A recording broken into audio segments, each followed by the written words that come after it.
नमस्कार। स्वागत है आप लोग के अपने चैनल रुद्रा कंपटीशन क्लासेस में। इस वीडियो में मैं आधुनिक भारत के इतिहास का महत्वपूर्ण 100 प्रश्न का पहला भाग मैं लेकर आया हूं आप लोग के सामने। आप लोग को मालूम है कि हिस्ट्री में सबसे ज़्यादा जो प्रश्न बनते हैं वो मॉडर्न हिस्ट्री से बनते हैं। तो जितने भी इसके मोस्ट इम्पोर्टेंट प्रश्न हैं जो उत्तर प्रदेश पुलिस एग्जाम के लिए इम्पोर्टेंट हैं वो मैं आप लोग के लिए लेकर आया हूँ। तो वीडियो को एकदम अंत तक जरूर देखिएगा और कितने प्रश्न आपके सही हो रहे हैं कमेंट बॉक्स में आप जरूर बताइएगा। चलिए हम लोग शुरू करते हैं आज का पहला प्रश्न। वीडियो में आगे बढ़ने से पहले आपको बता दें, यदि आप चैनल पर नए हैं तो सब्सक्राइब कर लीजिएगा, वीडियो को लाइक जरूर करिएगा। चलिए शुरू करते हैं। तो पहला प्रश्न है, जैसा कि स्क्रीन पर आप लोग के सामने दिखाई दे रहा है, पहला प्रश्न इसमें आधुनिक भारत के इतिहास का कि भारत में सर्वप्रथम कौन यूरोपीय व्यापारी आया था। याद रखिए, यानी भारत में सबसे पहले कौन से यूरोपीय देश के लोग आए थे, तो आप लोग को मालूम है इसका राइट उत्तर हो जाएगा पुर्तगाल। यानी सबसे पहले कौन आए थे, तो पुर्तगाली सबसे पहले आए थे। भारत में आने वाला पहला पुर्तगाली व्यापारी कौन था, तो आप लोग को मालूम है पहला पुर्तगाली जो नाविक था वो था वास्को डिगामा, जो केप ऑफ गुड होप रास्ते के माध्यम से भारत आया था, भारत के पश्चिमी तट कालीकट पर पहुंचा था।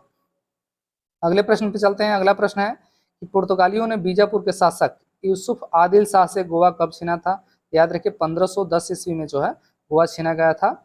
जो बीजापुर का शासक था यूसुफ आदिल शाह, उससे गोवा छीना गया था पुर्तगालियों की तरफ सन 1510 ईस्वी में। उसके बाद अगला प्रश्न है कि जेम्स प्रथम का राजदूत जो जहांगीर के दरबार में आया था वो कौन था। जेम्स प्रथम का राजदूत जो जहांगीर के दरबार में आया था वो कौन था, याद रखिएगा वो कौन था, तो वो था आपका टॉमस रो। मोस्ट इंपोर्टेंट प्रश्न, कई बार पूछा गया प्रश्न है। ये जितने भी मैं प्रश्न लाया हूँ ये इंपोर्टेंट प्रश्न, यानी पूरा एक तरह से समरी है। टोटल जितना आपका मॉडर्न हिस्ट्री है उसका एक समरी है, सारांश है। इसको ध्यान से जरूर देखिएगा और एकदम अंत तक देखिएगा। 100 क्वेश्चन है इस वीडियो में, मैं 50 प्रश्न हल कराऊंगा। इसका जो नेक्स्ट पार्ट होगा उसमें मैं 50 प्रश्न हल करा दूंगा। अब मुझको उम्मीद है कि इन 100 प्रश्नों से बाहर जो है आपके प्रश्न बनने वाले नहीं हैं। आइए चलते हैं अगले प्रश्न पे। तो अगला प्रश्न है कि कोलकाता, यानी पहले कलकत्ता कहा जाता था, अब कोलकाता कहा जाता है। तो कोलकाता नगर की नींव किसने रखी थी। याद रखिए कोलकाता नगर की नींव किसने रखी थी, जॉब चार्नक ने जो है कोलकाता नगर की नींव रखी थी। ईस्ट इंडिया कंपनी की स्थापना कब हुई थी। याद रखिए ईस्ट इंडिया कंपनी की स्थापना की गई थी सन 1600 ईस्वी में। उसके बाद अगले प्रश्न पे चलते हैं। अगला प्रश्न है कि अंग्रेजों और फ्रांसीसियों के बीच में निर्णायक वांडीवास का युद्ध कब हुआ था। याद रखिए निर्णायक वांडीवास का युद्ध हुआ था 1760 ईस्वी में। कब हुआ था, 1760 ईस्वी में। चलिए अगले प्रश्न पे चलते हैं। अगला प्रश्न है कि प्लासी की लड़ाई किन दो पक्षों के बीच में हुई थी। तो याद रखिए प्लासी की लड़ाई मोस्ट इंपोर्टेंट प्रश्न, 1757 में आप लोग को मालूम है प्लासी की लड़ाई हुआ था। अंग्रेज और सिराजुद्दौला के बीच में जो है प्लासी का युद्ध हुआ था। चलिए उसके बाद है कि प्रारंभ में यूरोपीय व्यापारियों की रुचि किसके व्यापार में अधिक थी, मसाले में, सूती वस्त्र में, नील में या अफीम में। तो शुरुआत में जो है यानी यूरोपीय व्यापारियों की रुचि किसमें थी, मसालों में थी। यानी ये मसाले, यहाँ के जो मसाले हैं बहुत फेमस थे और यूरोपीय जो व्यापारी थे मसाले ले जाकर के और बहुत ही अधिक मूल्य पर अपने देशों में बेचते थे। चलिए अगले प्रश्न पे चलते हैं। अगला प्रश्न है कि बंगाल में द्वैध शासन की नींव किसने रखी थी। याद रखिए बंगाल में द्वैध शासन की नींव किसने रखी थी।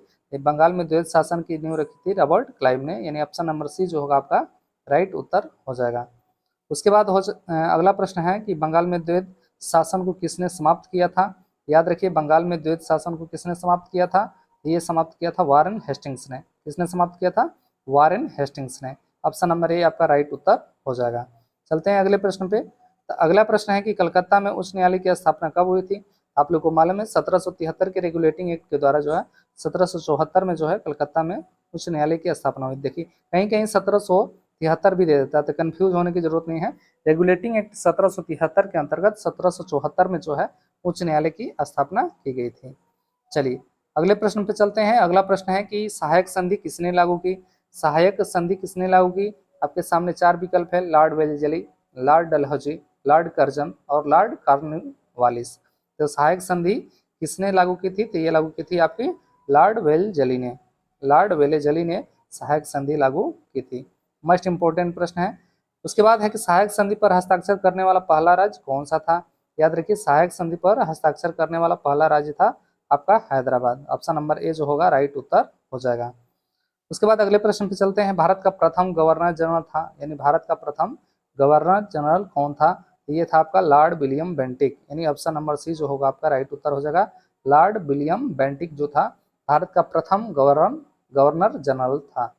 चलिए, उसके बाद अगला प्रश्न है कि सती प्रथा को समाप्त करने का श्रेय किस गवर्नर जनरल को प्राप्त है, यानी किसे दिया जाता है? तो आप लोग को मालूम है लॉर्ड विलियम बेंटिक को सती प्रथा का अंत करने का श्रेय दिया जाता है। राजा राम मोहन राय की सहायता से जो है सती प्रथा का अंत किया गया लॉर्ड विलियम बेंटिक के द्वारा। उसके बाद अगले प्रश्न पे चलते हैं, समाचार पत्रों पर प्रतिबंध हटाने का श्रेय किसे प्राप्त है? समाचार पत्रों पर प्रतिबंध हटाने का श्रेय किसे प्राप्त है? ये प्राप्त है आपका चार्ल्स मेटकाफ पर, याद रखिए, यानी किसे प्राप्त है? तो ये है चार्ल्स मेटकाफ जो होगा इसका राइट उत्तर हो जाएगा। प्रतिबंध इन्होंने ही हटाया था। अगला प्रश्न पे चलते हैं। अगला प्रश्न है, किस गवर्नर जनरल ने व्यापकगत सिद्धांत यानी डॉक्ट्रिन ऑफ लैप्स का प्रतिपादन किया था? याद रखिए, किसने प्रतिपादन किया था? याद रखिए, किस गवर्नर जनरल ने व्यापकगत सिद्धांत यानी डॉक्ट्रिन ऑफ लैप्स का प्रतिपादन किया था? ये प्रतिपादन किया था लॉर्ड डलहौजी, यानी ऑप्शन नंबर सी जो होगा राइट उत्तर हो जाएगा। अगला प्रश्न है कि भारत में पहली रेल कब चली थी? बहुत ही साधारण प्रश्न, याद रखिए 16 अप्रैल 1853 ईस्वी में भारत में पहली रेल चली थी। अगले प्रश्न पे चलते हैं। अगला प्रश्न है वर्नाकुलर प्रेस एक्ट किसने लागू किया था? याद रखिए, वर्नाकुलर प्रेस एक्ट जो है किसने लागू किया था? तो किसने लागू किया था? याद रखिए, ये लागू किया था लॉर्ड लिटन ने। याद रखिए, किसने लागू किया था? ये लागू किया था लॉर्ड लिटन, यानी ऑप्शन नंबर ए जो होगा आपका राइट उत्तर हो जाएगा। उसके बाद अगला प्रश्न है कि भारत का प्रथम वायसराय कौन था? भारत का प्रथम वायसराय था लॉर्ड कैनिंग, याद रखिए, भारत का प्रथम वायसराय कौन था? Lord Canning. भारत का अंतिम गवर्नर जनरल कौन था? याद रखिए, मोस्ट इंपोर्टेंट प्रश्न है, भारत का अंतिम गवर्नर जनरल कौन था? ये था आपका लॉर्ड माउंटबेटन, याद रखिए, कौन थे? Lord Mountbatten. चलिए, उसके बाद अगले प्रश्न पे चलते हैं। 10 मई 1857 ईस्वी को सिपाही विद्रोह कहाँ से प्रारंभ हुआ था? 10 मई 1857 ईस्वी को सिपाही विद्रोह कहाँ से प्रारंभ हुआ था?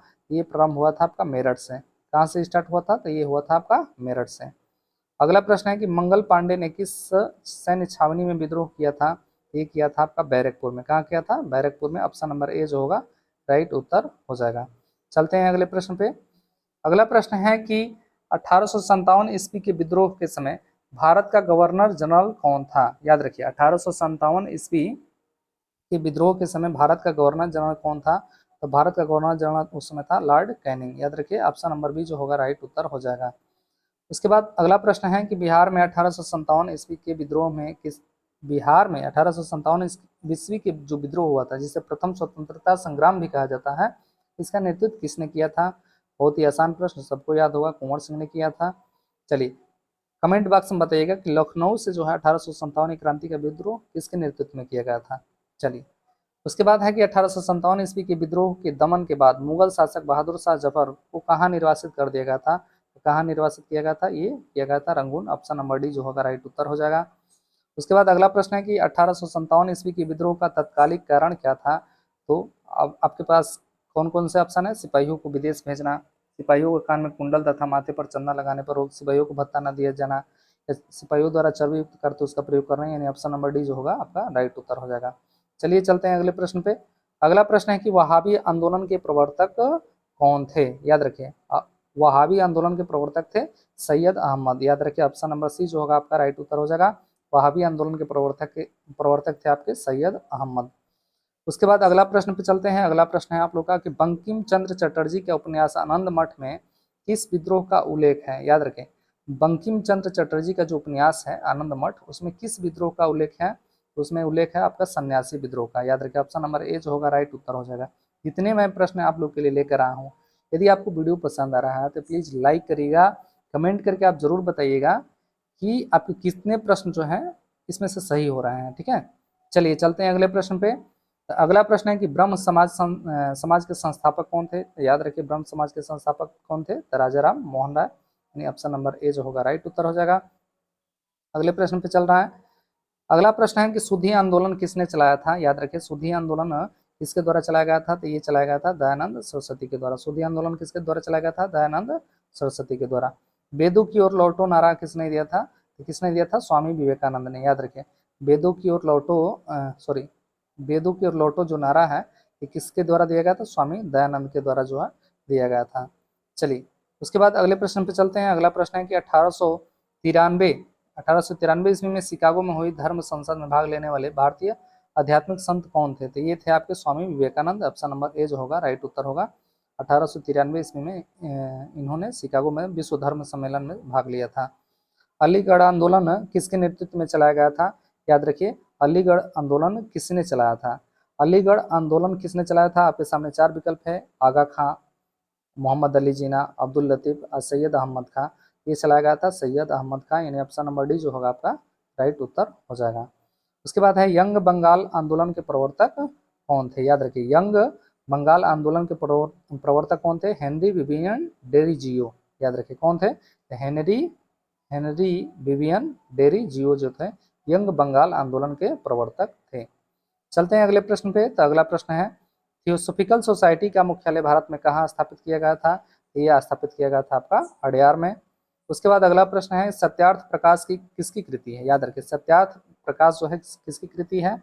ये है स्वामी दयानंद सरस्वती की। अगले प्रश्न पे चलते हैं। अगला प्रश्न है कि भारत में सती प्रथा कब प्रतिबंधित किया गया था? भारत में सती प्रथा प्रतिबंधित किया गया था 1829 ईस्वी में। याद रखिए, ऑप्शन नंबर बी जो होगा राइट उत्तर हो जाएगा। तत्वबोधिनी सभा के संस्थापक थे? तत्वबोधिनी सभा के संस्थापक थे आपके Devendra Nath Tagore. Option number C जो होगा राइट उत्तर हो जाएगा। उसके बाद भारतीय राष्ट्रीय कांग्रेस की स्थापना कब किया गया था? 1885 में जो है भारतीय राष्ट्रीय कांग्रेस का स्थापना किया गया था। भारतीय राष्ट्रीय कांग्रेस के संस्थापक कौन थे? आप लोग को मालूम है, ये ओ हुम जो थे भारतीय राष्ट्रीय कांग्रेस के संस्थापक माने जाते हैं। कांग्रेस के कांग्रेस के पहले अध्यक्ष कौन थे? भूमेश चंद्र जो बनर्जी थे कांग्रेस के प्रथम अध्यक्ष थे। कांग्रेस की पहली महिला अध्यक्ष कौन थी? याद रखिए, एनी बेसेंट जो है कांग्रेस की पहली महिला अध्यक्ष थी। लाल बाल पाल किन्हें कहा जाता है? आप लोग को मालूम है, लाला लाजपत राय, बिपिन चंद्र पाल और बाल गंगाधर तिलक, इन तीनों को जो है लाल बाल पाल के नाम से भी जाना जाता है। उसके बाद अगला प्रश्न है कि गणपत तथा शिवाजी उत्सव किसने प्रारंभ किया था? बाल गंगाधर तिलक ने गणपत एवं शिवाजी महोत्सव जो है इन्होंने प्रारंभ किया था। किस वायसराय ने बंगाल का विभाजन किया था? याद रखिए, किस वायसराय ने बंगाल का विभाजन किया था? तो लॉर्ड कर्जन ने जो है बंगाल का विभाजन किया था। स्वदेशी एवं बहिष्कार का संबंध किससे है? तो स्वदेशी एवं बहिष्कार का संबंध है बंग भंग आंदोलन से। ऑप्शन नंबर ए आपका राइट उत्तर हो जाएगा। अभिनव भारत के संस्थापक कौन थे? तो बीडी जो सावरकर थे वो अभिनव भारत के संस्थापक थे। तो वीडियो आप लोगों को कैसा लगा? इसमें 50 क्वेश्चन है। इसका जो नेक्स्ट पार्ट है कमेंट करते हैं आप लोग, तो इसका दूसरा भाग में मैं अपलोड कर दूंगा। तो वीडियो कैसा लगा कमेंट करके जरूर बताइएगा। यदि आपको पसंद आता है वीडियो तो लाइक करिएगा, चैनल पर नए हैं तो सब्सक्राइब कर लीजिएगा। मिलते हैं अगले वीडियो में, तब तक देखते रहिए आप लोग का अपना चैनल स्टडी राकेश सर।